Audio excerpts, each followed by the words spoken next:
antes de começar, eu queria fazer mais uma oração com os irmãos. Vamos curvar as cabeças mais uma vez? De direcionamento de Deus. Senhor, meu Deus e Pai, nós louvamos Teu nome. Eu sou grato porque somos Teus filhos. Sou grato porque Tu já nos colocaste no Teu reino, já nos fizeste parte do Teu povo, parte da nação celestial. Te peço, Senhor, que Tu conduzas essa palestra, que Tu conduzas esse servo frágil nas Tuas mãos, para que aquilo que eu me propus a trazer não venha de mim, mas seja aquilo que a Tua palavra tem para as nossas vidas e para o modo como nós devemos, então, interagir com esse tema tão polêmico que é a política. Cuida de nós nessa noite, assim que eu oro em nome de Cristo. Amém. O tema que eu vou trazer, então, irmãos, é não vos conformeis, o jovem cristão em meio à política.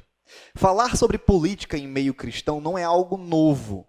Algumas pessoas tendem a argumentar que estão com uma invenção nova, de que os crentes agora estão falando tudo de política. Isso não é novo no meio cristão. Na verdade, nós podemos trazer isso de volta lá para a época dos reformadores, por exemplo. Alguns vão inclusive dizer, alguns eruditos, que o contrato social verdadeiro, que é aquele proposto por Rousseau, na verdade, teria sido elaborado muito anteriormente a Rousseau, na verdade, remontaria à época da Reforma. Quando nós pensamos, na verdade, de uma perspectiva mais histórica do relacionamento do cristão com a política, nós vamos ver que desde a Reforma, esse tipo de interação, esse tipo de relacionamento, ele tem gerado diversos benefícios para a civilização, diversos benefícios para a sociedade. Eu queria listar pelo menos alguns aqui para a gente ver. Por exemplo, no livro Política segundo a Bíblia, do Wayne Grudem, no terceiro capítulo do livro, a terceira parte, ele vai listar algumas das influências positivas do cristianismo ou do envolvimento do crente com a cultura. Ele diz o seguinte: a influência cristã levou à extinção de males como o aborto, o infanticídio, as lutas entre gladiadores, os sacrifícios humanos, a poligamia, a prática de queimar vivas mulheres viúvas, a escravidão, bem como essa influência levou à concessão de direitos de propriedade, direitos de voto e outras salvaguardas para as mulheres. Quando nós olhamos, então, a relação do cristianismo com a sociedade em termos de políticas, o que nós percebemos é que em toda a história, e principalmente desde a Reforma Protestante, nós temos uma influência gigante, positiva do cristianismo na cultura, fruto de um relacionamento de cristãos com esse ambiente político, fruto de um relacionamento de cristãos com o Estado.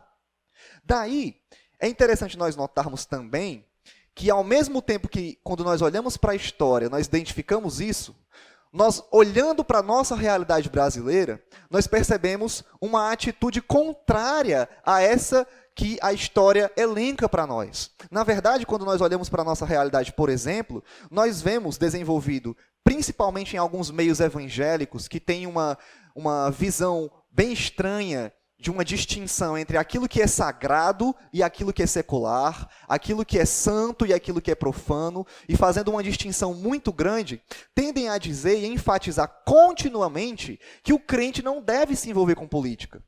Na verdade, se você for fazer uma pesquisa histórica dessa espécie de resposta negativa contra a política, contra o envolvimento do cristão com a política, você vai perceber que isso acontece principalmente depois de 1964. O que é que acontece em 1964 no nosso país? Quem é que sabe? Alguém sabe?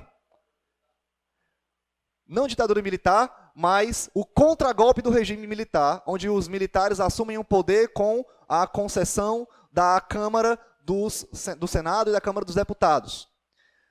Por que que depois desse período que houve uma enfatização cada vez maior de que os cristãos deveriam se apartar da relação com a política?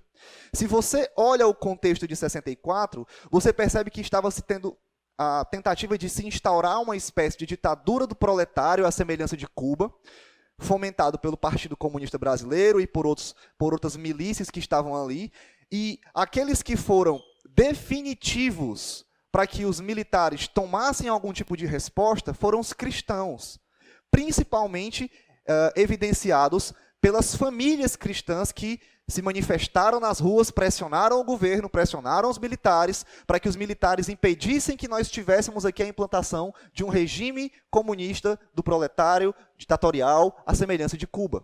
Então, quem que fomentou a ideia de que os cristãos deveriam se afastar mais da política? Foram justamente aqueles que foram impedidos por essa manifestação massiva dos cristãos, impedindo que acontecesse isso. Então, a gente vê isso acontecendo. Além disso, tem um outro ponto no meio evangélico que contribui para uma visão negativa do relacionamento do cristão com a política, que muitas vezes é fomentado, visão essa, por um entendimento errado de escatologia. Alguns meios evangélicos possuem uma escatologia bastante pessimista, e eu creio que aqui todos como batistas provavelmente temos a mesma visão pessimista, seja ela pré-milenista, de que o mundo vai piorar, de que o mundo vai ficar cada vez mais mal, de que o mundo vai ficar pior, pior e pior e pior, o anticristo vai vir e tal. E, movidos por essa visão mais deficiente dessa visão pessimista, tendem a dizer o seguinte: o cristão não deve se envolver com política, não deve se envolver com as coisas desse mundo. Por quê? Porque esse mundo pertence ao maligno, porque as coisas só vão piorar e o crente não tem que se envolver nisso, que é para não se contaminar. Isso é também uma visão errônea de escatologia que gera problemas na hora que nós interpretamos. Agora, qual é a consequência desse tipo de pensamento? De tentar colocar, então, uma barreira para que o cristão se relacione com a política. Eu estou falando aqui para vocês jovens, do jovem se relacionar com a política. Qual é o grande problema disso? O grande problema é que quando, por exemplo, nós olhamos para o censo do IBGE, que identifica a quantidade de pessoas que se proclamam evangélicas no Brasil, a gente tem alguns dados bastante interessantes. Quais? Em 2010, cerca de 22,89% da população brasileira se autoproclamava evangélica. Basicamente, 1/4 da população brasileira se autodenominava evangélica. E aqui eu estou tomando evangélico como IBGE, num campo bem lato, tá? Está tomando aqui evangélicos tradicionais, pentecostais, neopentecostais, adventistas que se proclamam evangélicos e por aí vai. O mesmo censo do IBGE vem fazendo uma análise contínua desde 2010 e tem identificado um crescimento acelerado daqueles que se autoproclamam ou autodenominam evangélicos no Brasil. E tem uma projeção do IBGE que diz que em 2020, cerca de 61% da população brasileira será evangélica. Qual o ponto em cima disso aqui? Soma essa visão errada que eu falei que muitos evangélicos detêm acerca da política e do relacionamento do cristão com ela. Soma que os evangélicos, ou dito autoproclamados evangélicos, têm cada vez mais se tornado dominantes na população brasileira. O que você percebe é o seguinte: a nossa sociedade está cada vez pior. Quando nós olhamos para a moralidade da sociedade brasileira, o que a gente identifica é uma moralidade cada vez mais distante da palavra de Deus. O que nós identificamos é um tipo de comportamento e tipo de políticas que fomentam esse tipo de comportamento, que cada vez mais se afastam da palavra de Deus. E aí você faz a pergunta: como é que nós, evangélicos, já estamos próximos de 2020, já somos quase metade da população brasileira, e, ao mesmo tempo, a nossa sociedade tem ficado cada vez mais degradada? Tem alguma coisa errada aqui que não está batendo. Duas coisas podem estar acontecendo. Quais? A primeira é que, talvez, muitos desses que se autoproclamam evangélicos, na verdade, são ímpios. As igrejas evangélicas estão cheias de ímpios. E ímpio não vai ter mudança nenhuma na vida dele. Ele não é crente, ele não é salvo, ele não é transformado pelo Espírito Santo, muito menos vai gerar transformação na sociedade. Uma outra possibilidade é que as igrejas estejam recheadas, inchadas de evangélicos que não têm a mínima noção de nada, principalmente de política. Ou então, as duas coisas somadas. O que acontece, então, é que a presença de cristãos verdadeiros numa nação necessariamente resultará em transformação dos contextos sociais, como também na produção de uma cultura valorosa, uma cultura bela, uma cultura boa, seja em níveis micro ou em níveis macro nacionais. Eu estou basicamente aludindo a Mateus capítulo 5, que a gente vai abordar um pouco mais na frente com mais calma. Deixa eu exemplificar como os evangélicos têm agido mal com relação à política e o relacionamento com a política. Algumas igrejas evangélicas, normalmente, elas tendem a lançar seus candidatos. Não é incomum você ver o candidato pastor não sei qual, pastor não sei qual. Em Fortaleza, no tempo desse, candidato a prefeito era um pastor também, né? Se não me engano. Teve um candidato a pastor também em Fortaleza. O prefeito do Rio de Janeiro é o Marcelo Crivella. E por aí vai. Só que quando nós olhamos o modo que eles lançam esses candidatos, eles lançam candidatos que levantam bandeiras exclusivistas. Como assim? São candidatos que levantam bandeiras que estão indo para a política para defender os interesses dos evangélicos. Qual o problema disso? O problema disso é que esse é um pensamento essencialmente nacionalista. E esse pensamento está intrínseco na política brasileira. Ele aparece em outros relacionamentos políticos. Por exemplo, algumas pessoas vão dizer assim, olha, você está se candidatando à presidência, mas eu não vejo no seu ministério nenhuma mulher. Nós precisamos de mulheres que possam estar na política para elas representarem as mulheres, porque elas são as mulheres. Aí outros vão dizer, nós precisamos de homossexuais para defender os homossexuais. Aí outros vão dizer, precisamos de negros para defender os negros. Como se o que definisse o modo pelo qual a política será feita é que uma pessoa que participa daquele tipo de público esteja na política para defender os interesses daquele público. E os evangélicos, muitas vezes, têm imitado o mundo, têm usado a mesma metodologia do mundo, têm se contaminado com a mesma ideologia do mundo para levantar candidatos que defendam políticas evangélicas, interesses evangélicos. Não é à toa que agora no Rio de Janeiro, há algumas semanas atrás, se não me engano foi há 1 ou 2 semanas atrás, teve um caso que saiu na mídia, em que o Marcelo Crivella, ele conseguiu, por conta de pastores que foram até ele, diversos tipos de cirurgias, e ele chamou só pastores da Universal e só pastores de outras denominações, e ia conseguir só para aqueles que estivessem ligados àquelas denominações, e não fez aquilo para o povo de um modo geral. Qual o problema que eu estou querendo levantar aqui? É que muitas vezes os evangélicos têm se contaminado com as ideologias políticas, têm sido tomados pelas ideologias políticas e muitas vezes, sem nem perceber que estão sendo tomados por ideologias políticas, que muitas vezes vão de encontro à palavra de Deus para se relacionar com política. Qual é a consequência também? Consequência é que a gente vai ver, por exemplo, diversos desses candidatos evangélicos que vão lá para a política e acabam se corrompendo, e acabam se vendendo e recebendo propina, e acabam caindo na boca do povo, na boca da mídia, mostrando que os evangélicos que se autoproclamavam os grandes conservadores, na verdade são tão corruptos quanto os outros. Tudo isso são problemas ocasionados por um entendimento errado de como o crente, como o cristão, ele deve se relacionar com a política. Diante de tudo isso, é necessário então que nós, enquanto cristãos, e aqui eu falo para jovens, tem adultos também, mas é necessário que todos aqui como crentes, nós possamos então entender qual é o modo que as Escrituras nos direcionam em como nós devemos lidar com a política. A Bíblia fala sobre política? Sim, ela fala sobre política. E é isso que nós vamos aprender um pouco hoje. E a primeira coisa que nós precisamos considerar é que, sim, política é coisa de crente.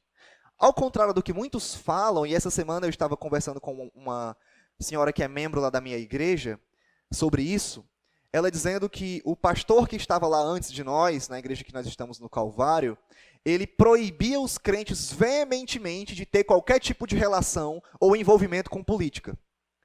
E ela falando, pastor, ele disse isso, o que é que o senhor acha? Ele disse, ele tem todo o direito de estar errado, minha irmã.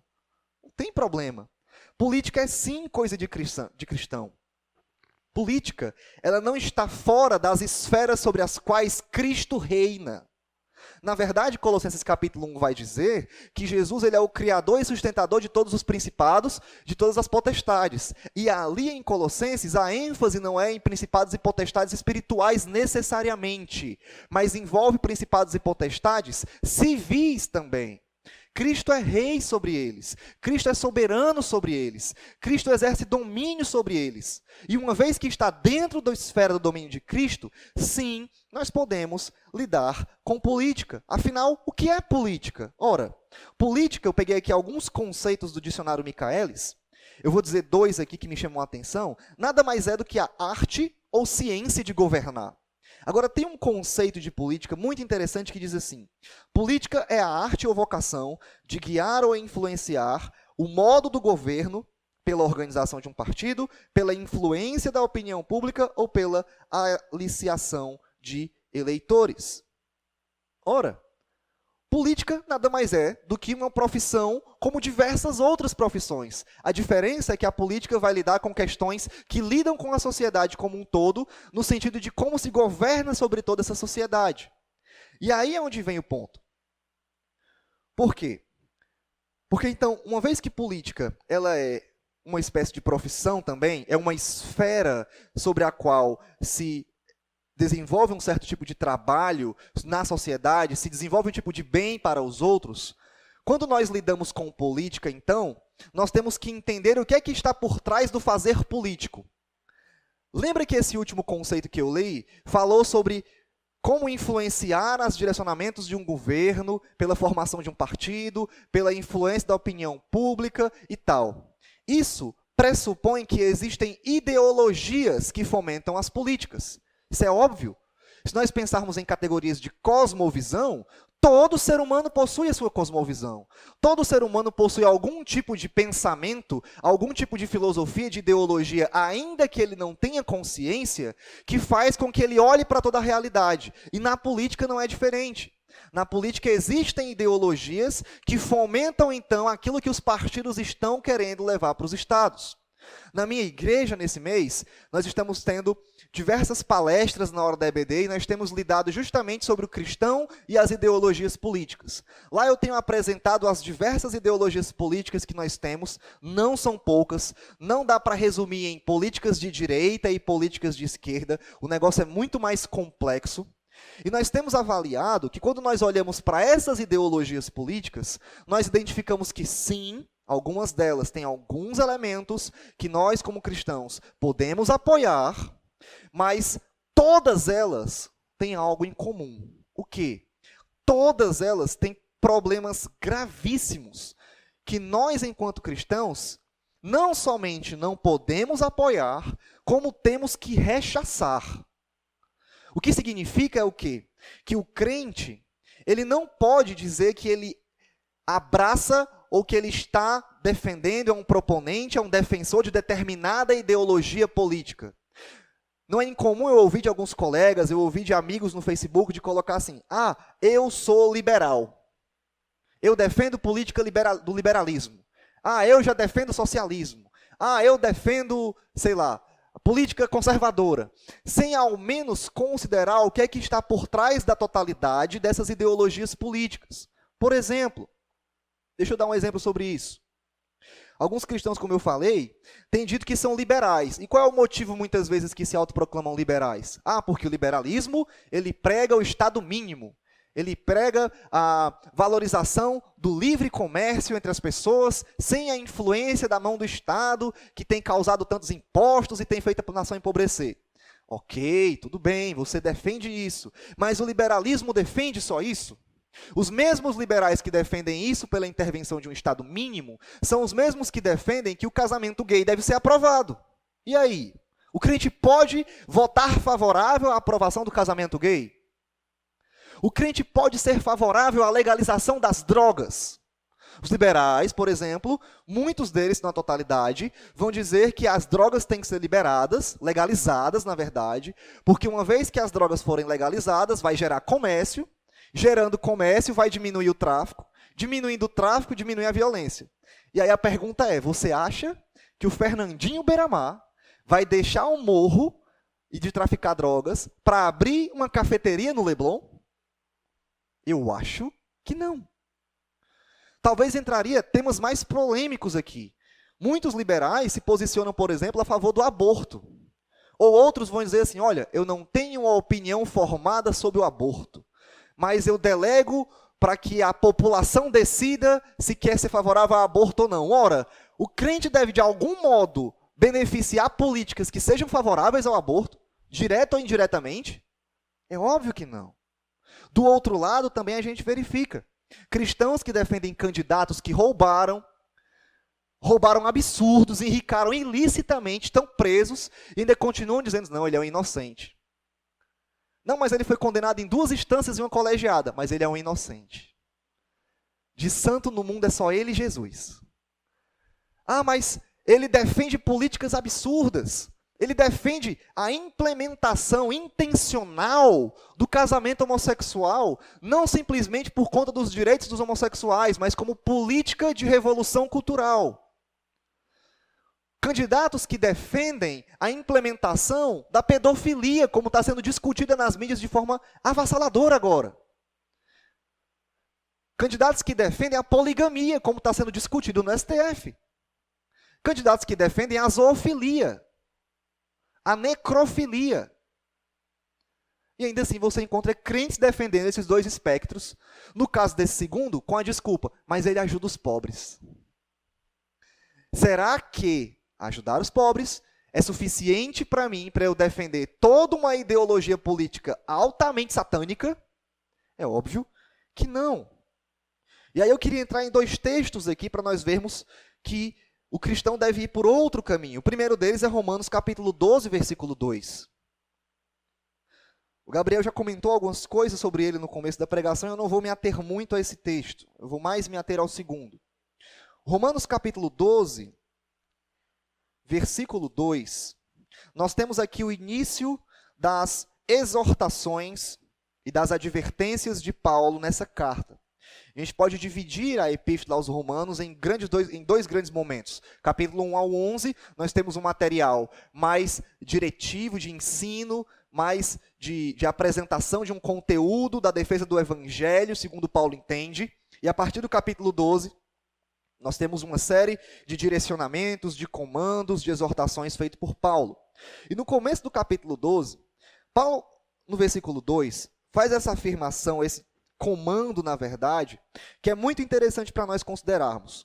Ele diz, e não vos conformeis com este século, mas transformai-vos pela renovação da vossa mente, para que experimenteis qual seja a boa, agradável e perfeita vontade de Deus. Agora, observa que tem uma coisa aqui que é interessante de notar. Por que Paulo dá esse comando, não vos conformeis com este século, para a igreja de Roma? A pergunta que a gente tem que fazer é, por que eles não devem se conformar a esse mundo? E ele está falando para a igreja. A igreja estava apresentando, então, algum tipo de comportamento que se assemelhava ao comportamento mundano. Qual era esse tipo de comportamento que a igreja de Roma estava apresentando que se assemelhava ao comportamento mundano? A briga que estava tendo entre judeus e gentios. Lembra que uma das coisas que motiva a escrita de Paulo da Epístola aos Romanos é uma espécie de intriga que estava havendo entre judeus e gentios sobre o modo como eles deveriam se relacionar com o Evangelho. Os judeus, na época do imperador, antes do imperador Cláudio e daquele indulto dele que expulsou os judeus de Roma, os judeus eram maioria na igreja de Roma, os gentios eram poucos ali. A maioria dos cristãos convertidos eram judeus. E uma vez que a maioria dos cristãos eram de origem judaica, o modo de vida, o modo de culto, o modo de agir daqueles cristãos era ainda marcado muito pelos elementos considerados elementos nacionais dos judeus. Quais? As comidas, a guarda das festas, a guarda do sábado. E naquela época, então, os gentios tinham que se submeter àquele governo em que os judeus dominavam sobre a igreja. Só que com o indulto lá de Cláudio, os judeus são expulsos de Roma. Quem é que fica na igreja? Os gentios. O que é que os gentios fazem? A gente é obrigado a guardar as coisas dos judeus? Negativo. Negócio de guardar as comidas, vamos comer de tudo, gente. Guardar a festa? Negativo. Guardar sábado? Não, nunca ouvi falar. A gente é gentil, a gente não é judeu. Os gentios transformam aquela igreja agora numa igreja essencialmente gentílica. Só que depois que Cláudio morre, desce o império, os judeus voltam para Roma. Quando os judeus voltam para Roma, o que é que acontece? Querem impor novamente aquelas práticas que eram distintivos nacionais dos judeus para os gentios. Aqui encontra-se o problema de não vos conformar com o mundo. Qual? Os judeus estavam semelhantes aos romanos, e você vê esse problema acontecendo, por exemplo, em Filipenses, se imbuindo de elementos nacionalistas, quais? As festas, o sábado, as comidas, e tentando impor um modo de vida para os gentios, os quais eles não eram obrigados a seguir, porque não estava como elemento fundamental do evangelho. Paulo vai dizer que, olha, uma pessoa é aceita diante de Deus, não é por conta dessas coisas que vocês judeus têm, até porque vocês judeus possuem essas características, possuem esses distintivos nacionais, mas eles não foram suficientes para levá-los a obedecer à lei e encontrar justificação diante de Deus.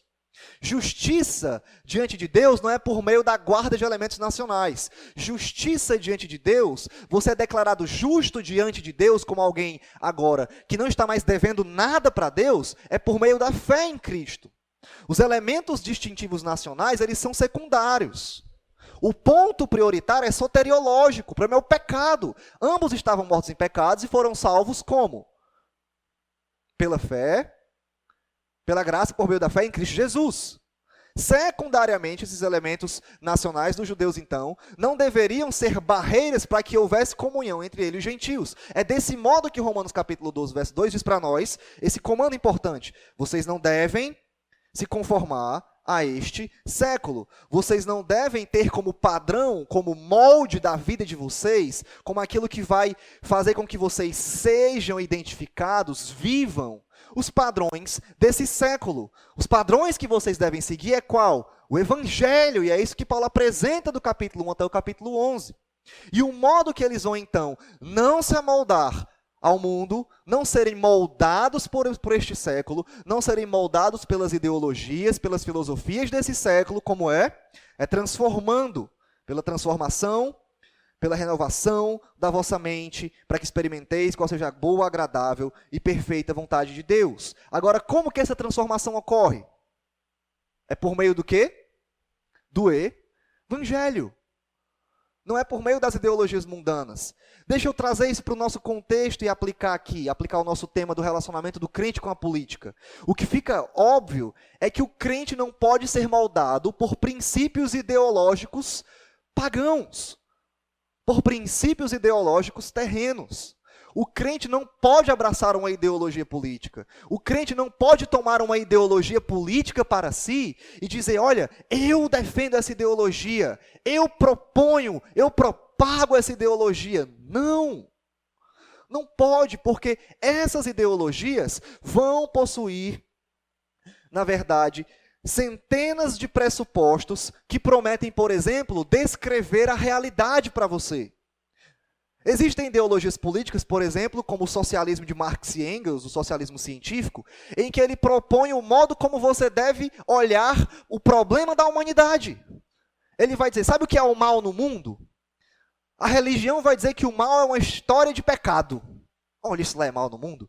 Marx vai dizer assim, o mal no mundo, quando você faz uma avaliação da história, é que em toda a história sempre houve relacionamentos de poder entre aqueles que oprimiam e aqueles que eram oprimidos. E durante toda a história essa relação sempre aconteceu e sempre essa relação aconteceu de tal forma que o problema do mundo é a existência dessa relação entre opressores e oprimidos, que na época de Paulo era a burguesia e o proletário. Na época de Marx, perdão, era a burguesia e o proletário.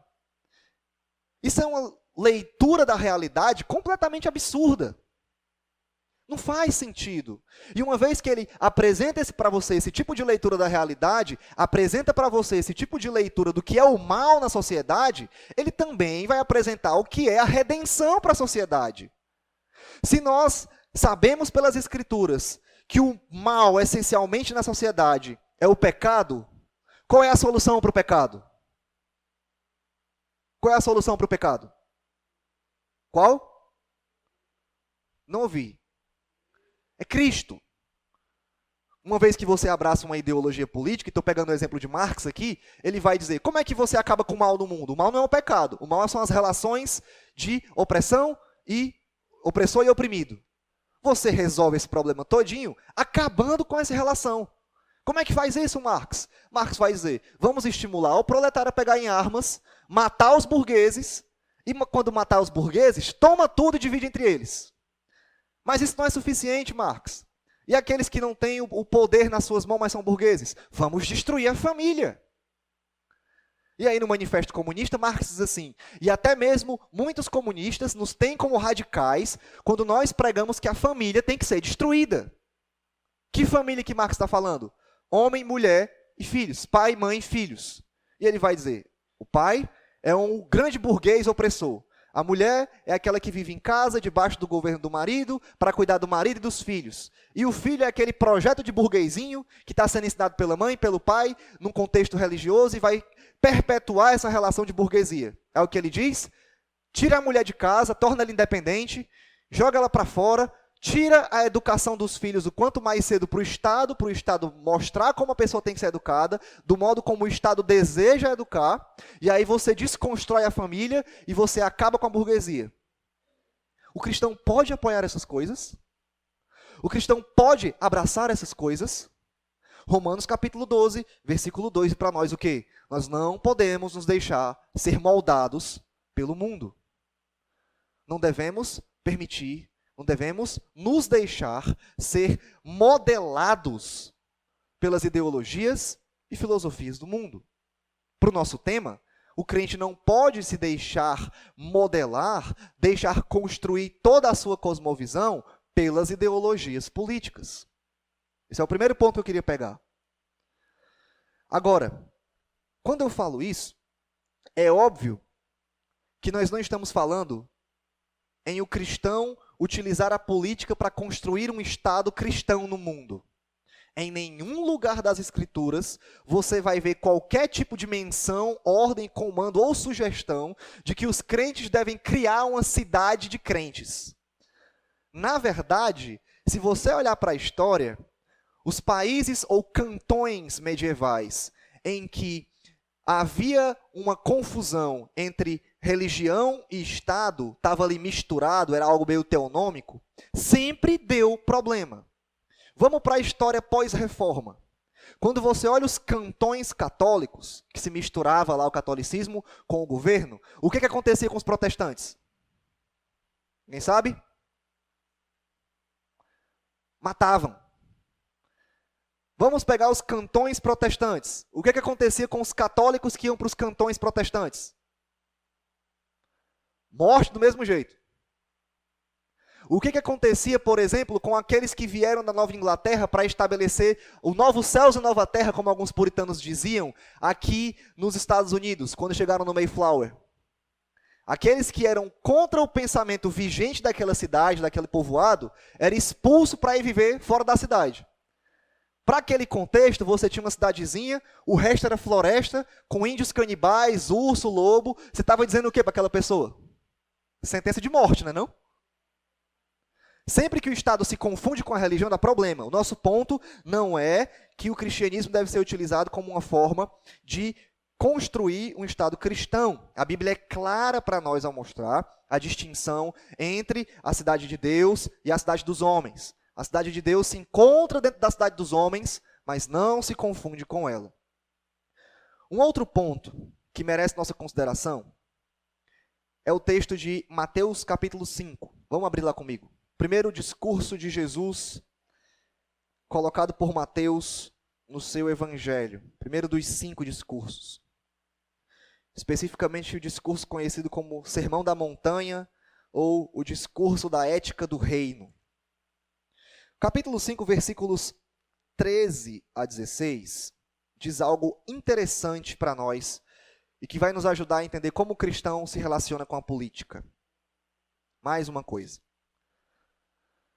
Diz assim o texto: Vós sois o sal da terra. Ora, se o sal vier a ser insípido, como lhe restaurar o sabor? Para nada mais presta, senão para lançá-lo fora, ser pisado pelos homens. Vós sois a luz do mundo. Não se pode esconder a cidade edificada sobre o monte, nem se acende uma candeia para colocá-la debaixo do alqueire, mas no velador, e alumia a todos os que se encontram na casa.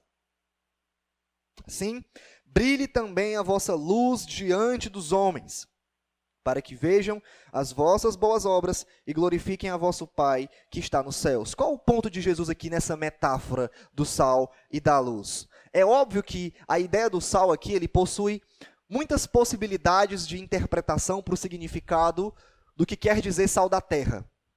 Alguns vão dizer que o sal é porque ele dá gosto na comida, ele é um tempero, ele tempera ali as coisas e tal, ele dá gosto. Outros vão dizer que o sal era utilizado na época de Jesus, colocado em pequenas medidas na terra, para adubar a terra e assim poder produzir frutos. Mas eu fico com o D.A. Carson, quando ele diz que a melhor interpretação para sal da terra aqui era aquele que estava mais comumente associado ao contexto judaico daquela época ali, de modo mais imediato, que era a ideia do sal servir como uma espécie de conservante para os alimentos. O sal era utilizado como uma espécie de conservante para os alimentos para que retardasse a degradação dos alimentos. Pegando essa metáfora e aplicando para aquilo que Jesus está dizendo, que é como os crentes agem em relação ao mundo, o que ele está dizendo é que os crentes são o sal dessa sociedade. Os crentes são aqueles, então, que através das suas vidas, através dos seus atos, retardam a degradação da sociedade. Agora, pega bem essa palavra que eu estou falando. Eles não impedem a degradação da sociedade. A sociedade vai se degradar. Mateus 24 deixa claro para nós. O amor de muitos vai esfriar nos últimos dias, por quê? Pelo multiplicar termina com iniquidade. Pelo multiplicar da iniquidade. A sociedade vai degradar, ela vai piorar. O papel dos cristãos é retardar essa degradação. O que Jesus está dizendo que nós somos sal da terra é que nós servimos então como essa espécie de conservante que retarda o processo de degradação moral das sociedades.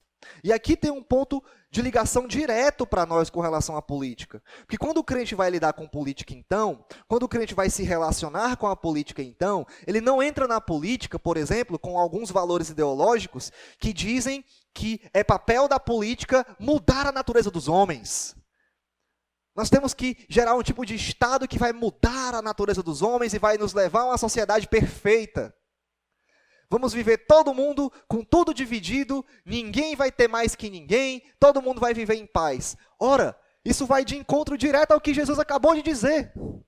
A sociedade vai se degradar. Não adianta abraçar uma ideologia política sonhando que você vai mudar isso.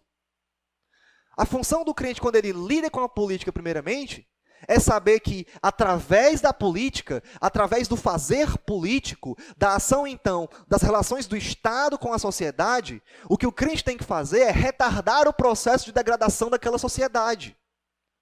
A gente vai já ver como isso acontece através da política segundo a Bíblia. Agora, deixa eu avançar um pouquinho mais. A segunda ilustração. A primeira tem esse caráter mais negativo, vou colocar assim, de retardar a degradação. A segunda está no verso 14 a 16. Vós sois a luz do mundo. Não se pode esconder a cidade edificada sobre um monte, nem se acende uma candeia para colocá-la debaixo do alqueire, mas no velador, e alumia a todos os que se encontram na casa. Assim também brilha a vossa luz diante dos homens, para que vejam as boas obras que vocês fazem e glorifiquem a vosso Pai que está nos céus. O segundo ponto, para ser rápido nessa interpretação e avançar mais, é que a metáfora da luz tem um viés mais positivo da ação do cristão. Se por um lado, enquanto o sal, ele retarda o processo de degradação moral da sociedade, como luz, ele age ativamente promovendo coisas boas, valorosas, belas nessa sociedade. De tal forma que, ao realizar esses atos, as pessoas olham para essas obras e glorificam a Deus através delas. A ação é dupla, então. O cristão tanto retarda o processo de degradação, como ele age ativamente na sociedade, promovendo coisas boas nela, promovendo coisas valorosas nela, promovendo coisas benéficas nela, coisas boas, coisas belas. Trazendo para a política, então, é utilizar os meios políticos, pensando no relacionamento com a política, de tal forma que a política não somente sirva como um meio de restringir a degradação da sociedade, e Paulo vai dizer que o Estado tem uma ferramenta para fazer isso, eu vou já citar, mas ao mesmo tempo, agir de tal forma que nós possamos promover políticas que possam trazer benefícios para a sociedade. Possam construir na sociedade sentimentos de valores. Possam estimular na sociedade a busca por aquilo que é bom e por aquilo que é belo. E a gente traria em outra palestra para falar só do que é belo. Mas vamos avançar. Então esse é o ponto aqui. Aí Jesus, no verso 13, diz uma coisa que eu quero pegar aqui e pensar de volta. Ele diz assim: e se o sal vier a ser insípido ou perder o seu sabor? Como lhe restaurar o sabor? A pergunta de Jesus é retórica. Quando você olha para o contexto lá dos judeus da época de Jesus, havia um processo de filtragem do sal, em que o sal perdia muito das suas propriedades e acabava não servindo mais nem para você temperar, nem para você retardar a degradação de alimento nenhum. Servia só para, por exemplo, colocar nos telhados da casa para ajudar a comprimir melhor a terra dos telhados, que inclusive as pessoas faziam suas refeições, às vezes, faziam algumas festas nos telhados da casa. Ou seja, ia servir para ser pisado. Qual é o ponto de Jesus aqui que eu quero trazer para nós? Não servirá para nada. Algo que tem que ser percebido aqui é que para o discípulo ser sal, para ele exercer o seu papel de sal, ele deve se manter como sal. Ele não pode permitir que as suas características, que o identificam como um discípulo de Cristo, que é fiel à lei de Cristo, que está aliado com os mandamentos de Cristo, sejam removidos dele e ele deixe de ser sal. Por quê? Porque não vai servir mais para nada. Ora, é impossível para o crente ser sal se ele perdeu a sua composição, por se contaminar com outros temperos das ideologias. Em outras palavras, não tem como você ter um tipo de atuação, envolvimento com a política de modo fiel a Deus e de modo que vá trazer verdadeiramente benefícios para a sociedade, vá trazer retardo da degradação moral, se você está compartilhando da cartilha de Marx.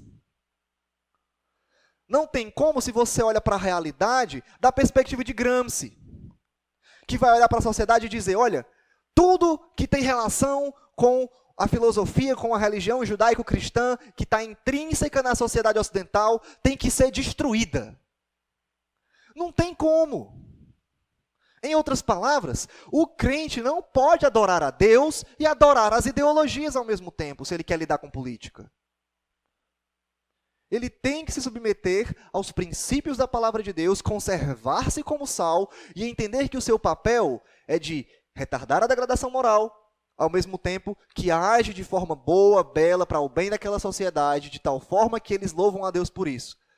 E quando a gente lida com política, a gente pode pegar esses princípios para dentro da relação do cristão com a política, para ele usar a política nesse sentido.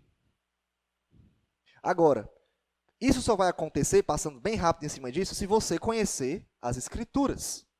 Para que você seja um discípulo de Cristo, Mateus capítulo 28 vai dizer para nós, como é que se faz um discípulo? Lá em Mateus 28. A ordem para a igreja. São 2 modos que você faz um discípulo. Tem 2 particípios modais lá.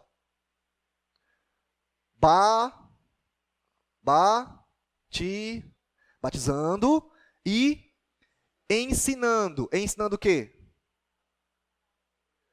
Ensinando o quê? Tem uma palavrinha lá, um advérbio que expressa melhor. Ensinando o quê? Pode abrir a Bíblia em Mateus 28, 18. Aguardar o quê? Todas. Não são algumas coisas, não é só o que eu acho legal, não é só o que eu gosto, são todas as coisas que Jesus ensinou. Dentro da teologia bíblica de Mateus, seriam os 5 sermões de Cristo. Então, se você quer ter uma atuação política, se você quer se envolver com política, a primeira coisa que você tem que fazer é conhecer as Escrituras de modo profundo. É entender da palavra de Deus.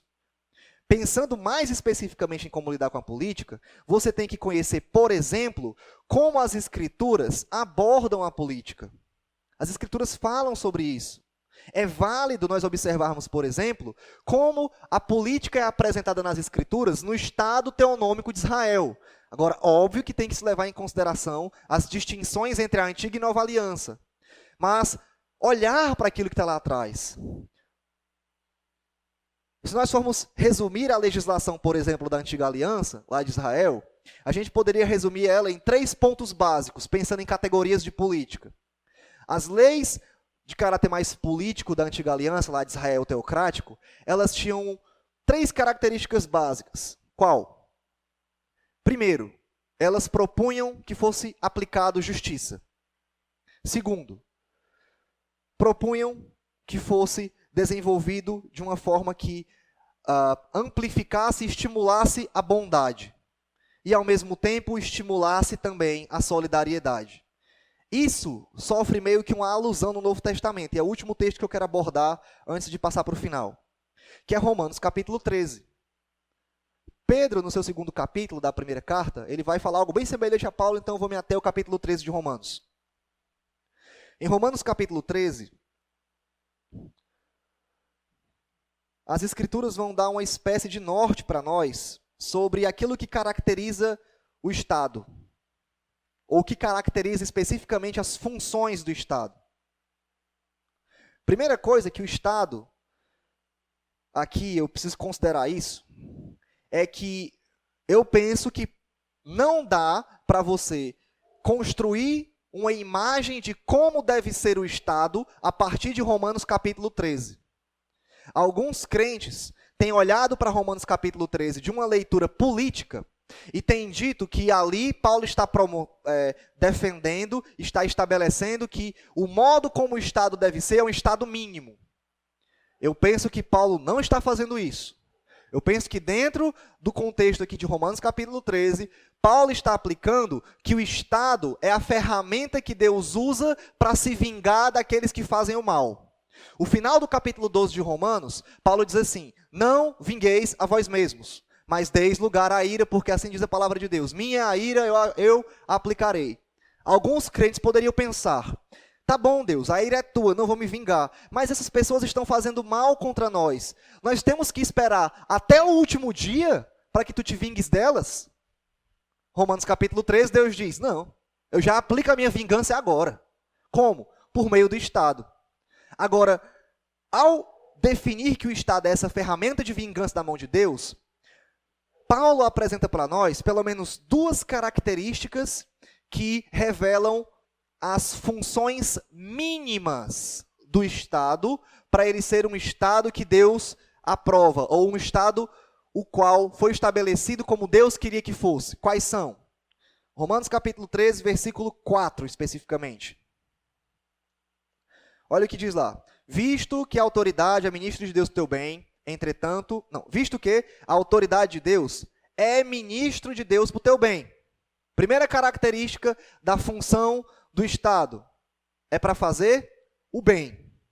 Dentro do contexto de Romanos, fazer o bem ou receber louvor, que é algo que Paulo vai falar depois aí, receber louvor das autoridades era algo que o império fazia.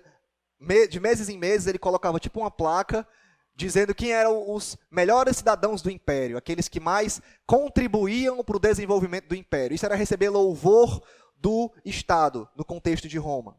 Então, primeira característica mínima do Estado, ele tem que estimular a prática daquilo que é bom. Segunda característica: entretanto, se fizer o mal, teme, porque não é sem motivo que ele traz a espada. Pois é ministro de Deus, vingador para praticar o que pratica, para castigar o que pratica o mal. Segunda característica da função do Estado nas Escrituras: punir, castigar o mal. E esse castigo, ele tem a autoridade outorgada por Deus de ser levado até mesmo à pena de morte. O texto diz que o Estado tem o quê? A espada. A ideia da espada no castigo do mal é para que, se necessário, até mesmo a morte, a pena de morte, seja aplicada para que o mal seja coibido. Quais são as 2 funções mínimas, então, que o Estado deve possuir para que ele seja um Estado como definido pela vontade de Deus? Ele deve estimular a promoção do bem, estimular a busca do bem, estimular a busca daquilo que é valoroso, e pega o contexto. Tem relação direta com a ética do reino, com a ética do evangelho. E segundo, ele deve coibir o mal. Em uma palavra para resumir o que é isso, o Estado deve exercer justiça. O Estado deve promover a justiça. Que ao promover a justiça, ele tanto estimula a busca pelo que é bom, como ele castiga e coíbe a busca por aquilo que é mal. Agora deixa eu avançar então para pelo menos 5 ou 6 formas rápidas aqui, 5 formas rápidas, aplicando tudo que a gente viu, de como o cristão então, o jovem cristão pode interagir com a política. A gente aprendeu, primeira coisa, que nós não podemos abraçar as ideologias.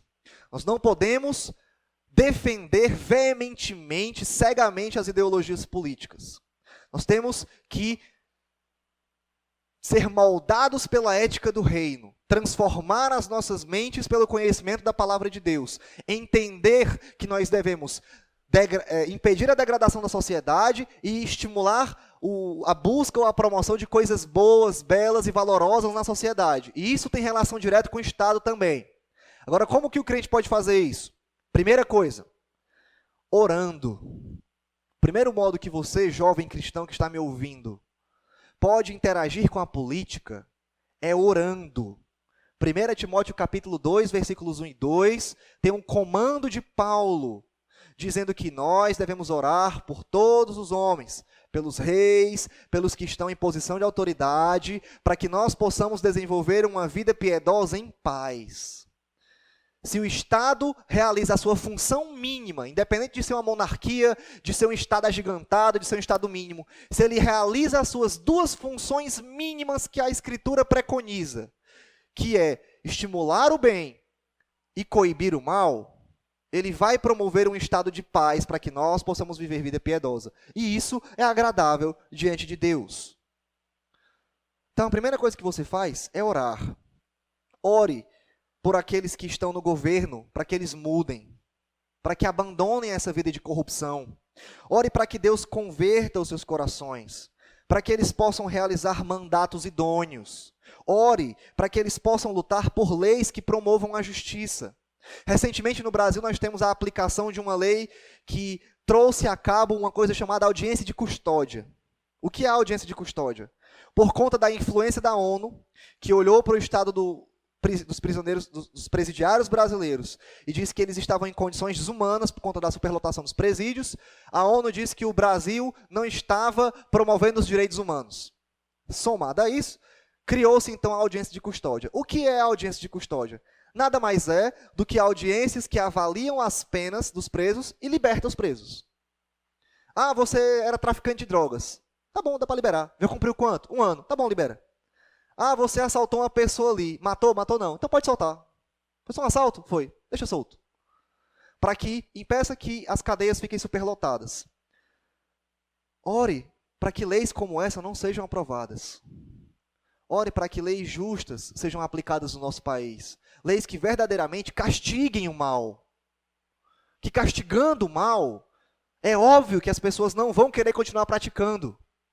Uma das coisas que mais estimula o aumento da criminalidade em todo lugar do mundo é a certeza de que você não vai ser julgado, de que não vai ter pena nenhuma. Recentemente eu li uma matéria de jornal em que um bandido tinha matado um bombeiro que reagiu a um assalto, foi preso, e aí o repórter foi entrevistá-lo e ele disse assim, você fez tudo isso, você foi preso, você está arrependido? Ele, eu não. E por quê? Eu não, vou ficar 2 anos, 3 anos preso, aí o advogado da Defensoria Pública vai me soltar por bom comportamento, eu vou estar solto de novo, vou voltar a fazer o que eu faço. A certeza da impunidade. É óbvio que não vai causar repulsa pelo mal. Ore a Deus para que os nossos governantes possam lutar por leis que promovam a justiça, que fomentem a busca pela virtude e sintam repulsa pela maldade. Ore também pelas nossas eleições. Nós teremos eleições importantíssimas esse ano. Nós elegeremos aquele que é o representante maior da nossa nação, que é o nosso presidente. Mas também estaremos votando em deputados, que são aqueles que legislam criando as leis. Ore para que Deus levante candidatos justos, candidatos idôneos, comprometidos com o bem da sociedade e não com seus próprios bolsos. E eu não estou falando aqui de orar para que levante candidatos evangélicos. Eu estou dizendo que ore por candidatos justos, independente do que eles sejam. Sejam idôneos, pelo menos. Ore para que Deus derrame conscientização na nossa sociedade, para que se busque políticos benéficos para todos esses que sejam eleitos. Segundo modo que você faz, primeiro é orando, o segundo é votando. O segundo modo, jovem cristão, que você interage com a política, é votando. Eu tenho ouvido de muitos cristãos o desejo de anularem os seus votos. Eu penso que, já faço a minha avaliação, esse argumento desses que querem cancelar o seu voto, não querem votar, querem tornar branco ou nulo, muitas vezes é ligado ao seguinte argumento: não tem nenhum candidato digno de eu votar. Eu não vou votar em ninguém, porque esse candidato que tem é doido. Geralmente, essas pessoas que eu ouço isso são pessoas que tinham um relacionamento muito próximo com ideologias socialistas ou marxistas e que perceberam que não era só ajudar os pobres, perceberam que tem todo um negócio satânico por trás, que luta contra o cristianismo, mas não querem dar o braço a torcer e dizem: eu vou anular meu voto. Outros argumentam assim: não tem autoridade que não venha de Deus, e toda autoridade foi constituída por Ele. Olha aí, pessoa que conhece a palavra de Deus, Romanos 13, 1 e 2. Aí ela diz assim: independente da forma que eu vote, Deus vai colocar quem Ele quiser. Então, não precisa do meu voto, Deus vai fazer a vontade dEle. Entretanto, meus irmãos, eu penso que eximir-se de votar é uma das maiores covardias e irresponsabilidades que o cristão pode cometer. Por quê?